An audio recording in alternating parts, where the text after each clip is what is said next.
Bonjour à tous, bienvenue dans cette nouvelle vidéo. Donc on va parler enfin de Jean d'Hiroshima. Ce film date de 1983. Alors pourquoi on va parler de ce film? Alors déjà c'est un film que je voulais tant vous en parler, qui me tient énormément à cœur et pour surtout rendre un peu hommage aux victimes de la bombe H et de Nagasaki. Donc là, ce film il vient du studio Madhouse, un studio japonais qui avait déjà fait des films d'animation japonaise. C'est le cas de Metropolis et Perfect Blue pour ceux qui ont vu ces films-là. Mais je vous conseille de regarder Jean d'Hiroshima. Alors c'est un film qui n'est pas dédié aux enfants, je tiens à le préciser. Il faut regarder je pense, ce film d'animation à l'âge de 14 ans, quelque chose comme ça. Donc là, c'est un film d'animation réalisé par Kenji Nakazawa. Il faut savoir que c'est une histoire vraie. C'est l'histoire de monsieur Kenji Nakazawa qui explique un peu la dure vie qu'il a vécue. Parce que dans l'époque à Hiroshima, à l'époque de la Deuxième Guerre mondiale. Là, dans ce film, là, on a le garçon qui s'appelle Jean et son petit frère Shinji et la fille est Eiko. Donc les deux parents, je ne me rappelle plus très bien le nom. Donc on va faire une petite synopsis de l'histoire. Nous sommes en printemps, enfin plutôt l'été août 1945. Donc le Japon est bientôt vaincu par les pays alliés, alias les Américains, les Anglais, etc. Et le gouvernement japonais, il veut encore se battre. L'armée devient fou et tout ça. Et pendant ce temps, on a Jean et son frère Shinji, là, qui vit avec leur famille et qui tentent de bien de mal pour aider leurs parents à gagner un peu leur vie et surtout à trouver de la nourriture pour leur mère parce qu'elle est enceinte d'un quatrième enfant, donc une petite fille. Ils vont trouver à manger et parce qu'ils vont pêcher une carpe de koi. Donc, c'est les gros poissons qu'on voit dans les aquariums et quand ils pêchent le poisson, le propriétaire, bien sûr, il n'est pas content, il donne des baffes à Jean. Mais ils expliquent aussitôt qu'il faut que leur mère mange absolument ce poisson. Le propriétaire les laisse emmener le poisson. Voilà, et après, bien sûr, il y a parlé avec les parents. Donc les parents servent fort de leurs enfants pour les remercier de faire un geste qui pourrait être très risqué. Donc voilà.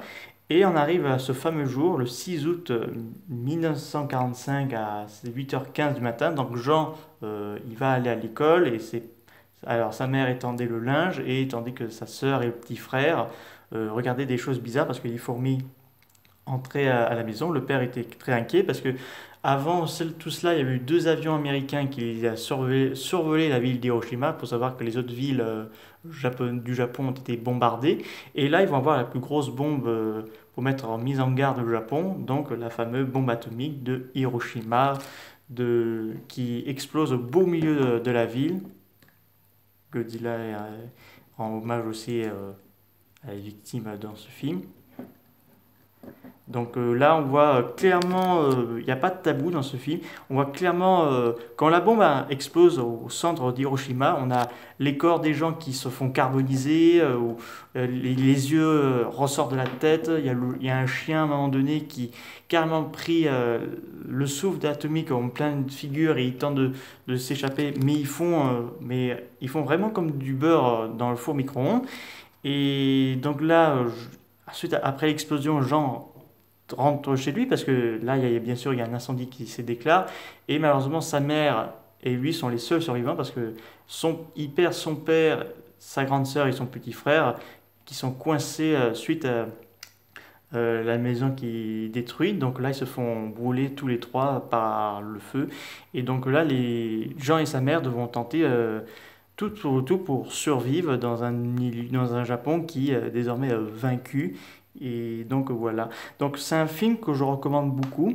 Alors vu que c'est une histoire vraie, mais au départ en fait c'était sorti en manga au Japon, c'était quand même traduit chez nous en France. Donc euh, le manga c'était dirigé par Kinji Nakazawa et aussi par l'éditeur Sushai et Et donc le premier volume était sorti en 1er juillet, enfin pas le premier, je veux dire le 21 juillet 1983, et bien sûr le film. Et donc, euh, et donc ils ont adapté cette histoire en film, en film animation. En tout cas, il y a eu en live action dans les débuts 80, si je ne dis pas de bêtises, avant la sortie de l'animation, qui est sortie par Kazé. Je les remercie beaucoup. Et donc, et le film a le droit à une suite que je vous ferai bien sûr une vidéo dédiée là-dessus parce que j'ai attendu de voir celui-là hier soir et vous faire une critique de la deuxième partie parce qu'il y a une suite. Et c'est un film qui est très bouleversant, personnellement. J'ai eu beaucoup de larmes un peu dans mes yeux. La musique est carrément magnifique, surtout la musique andine qui est assez très triste. Et on voit beaucoup que malgré après la bombe, il y a eu des effets terribles, les puits radioactifs, les gens qui sont carbonisés et que certains ont survécu, mais ils ne se remontent, mais ils pourront plus vivre comme avant. Et bien sûr, le Japon va catipuler, et ça c'est vraiment triste. Je supporte pas, je sais que c'était une période de guerre, mais est-ce que c'était une bonne raison de punir un peuple en larguant une bombe? Personnellement, je ne pourrais pas supporter ça, à moins qu'ils auraient pu trouver autre chose, mais ils ont carrément bombardé les pauvres Japonais. Je peux comprendre qu'on était en guerre à cette époque-là, mais bon, c'est pas une raison de les bombarder de bombes atomiques comme ça. Donc on a beaucoup de peine pour Jean et pour sa mère. En tout cas, ils vont recueillir un petit orphelin dans Ryuta, si j'annonce bien, donc qui ressemble beaucoup à Shinichi. Donc bien sûr, il y a un moment où c'est très touchant, où quand Jean déterre les trois crânes de sa famille qui sont morts, donc il les récupère voilà, pour leur honorer une dernière fois. Donc c'est très touchant. Donc ce film, c'est un message anti-nucléaire. C'est clairement ça. Donc on a vu plusieurs exemples. On a le cas de Godzilla de 1954, mais également de Le Tombeau des Lucioles qui sortira en quelques années plus tard. Donc il y a beaucoup de gens qui préfèrent soit celui-là ou Le Tombeau des Lucioles. Moi j'aime bien les deux. Il y a eu bien sûr d'autres messages anti-nucléaires que ce soit les films d'animation japonaises ou dans le Kaiju Eiga. Donc voilà. Donc c'est à vous. Il faut que vous regardiez ce film parce que c'est quand même une partie de l'histoire du Japon, mais aussi un bon moment de très divertissement. Il y a beaucoup de tristesse, mais aussi il y a quelques petits moments de joie. Mais c'est un film qu'il faut bien comment dire, assez le supporter parce que quand même pour des personnes très sensibles ça risque d'être chaud parce qu'il y a des corps carbonisés, je vous dis que c'est pas pour les petits, je pense pour moins de 14 ans ou 15, donc je vous conseille de quand même regarder ce film et voir parce que personnellement c'est un pur chef-d'œuvre et c'est une histoire vraie, donc voilà. J'espère que cette vidéo vous aura beaucoup plu. Si vous avez des questions, n'hésitez pas à me dire ça dans les commentaires. Vous pouvez le trouver sur fnac.fr ou sur amazon.fr. Donc bien sûr, il existe je crois, il existait autrefois en coffret DVD, mais il est vendu le premier et le deuxième séparément. Enfin, celui-là, j'ai acheté sur Amazon. Et le deuxième, j'avais trouvé dans un magasin pas loin de chez moi, donc je l'ai acheté tout de suite.